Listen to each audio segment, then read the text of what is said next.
6 and down.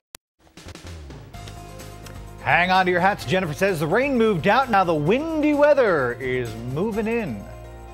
You never know what's going to happen at any time. It's just going to happen. You never know when it's your time to go.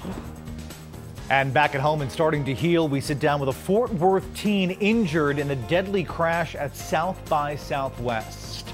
Plus, the search for Malaysian airliner that vanished 9 days ago shifts back to the passengers and crew. How investigators are trying to figure out if someone may have taken over that flight. It's 6 a.m. in North Texas. Thanks for waking up with Good Day Sunday on Fox 4. Good morning and welcome to Good Day Sunday. It is March 23rd. I'm Steve Noviello in for Jenny Anchondo. Take a look at this. Some pretty heavy rains meant some pretty flooded streets. Apparently, though, not enough to put a dent in the dry spell that we've been having. But take a look. We'll always take a beautiful rainbow when we can get it. Right, Jen Meyer? Absolutely. Up early and spreading the luck of the Irish for us this morning. And we had at least 40 photos of that double rainbow everywhere from Denton all the way down to Midlothian. Everybody was getting in on that rainbow action yesterday. So an appropriate way to end. And I'll tell you, when it was coming down, it sounded like it was a lot of rain. It really was in some spots, but not enough to make a difference. Considering we were 5.5 inches behind for the year, you're not catching up to that in one day, period. But check this out. We're still seeing some lingering clouds across North Texas.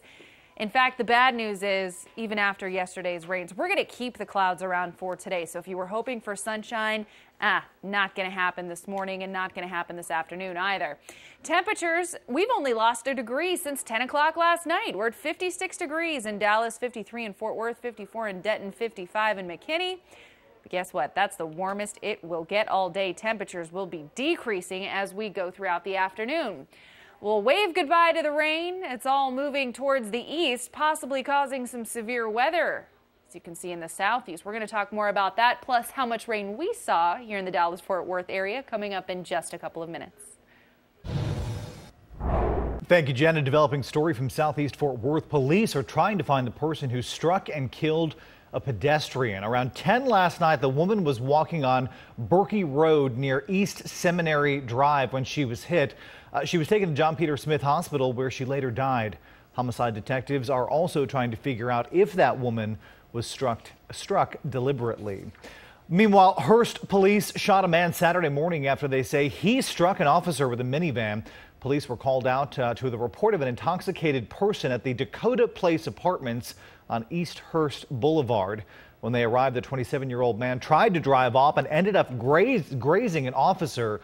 That officer was not hurt. Another officer opened fire. The suspect is in the hospital and is expected to recover. 8 people are still in the hospital days after a deadly crash at Austin's South by Southwest festival. Rashad Owens is now charged with capital murder. Police say Owens was drunk when he drove away from an officer down a barricaded street headed the wrong way. 2 people were killed. Many others were injured, including 3 North Texans. One of those victims is now out of the hospital. She shared her story with Fox 4's Joangel Concepcion. Every time I think about it, I start crying and getting emotional and things. 18-year-old Erica Hall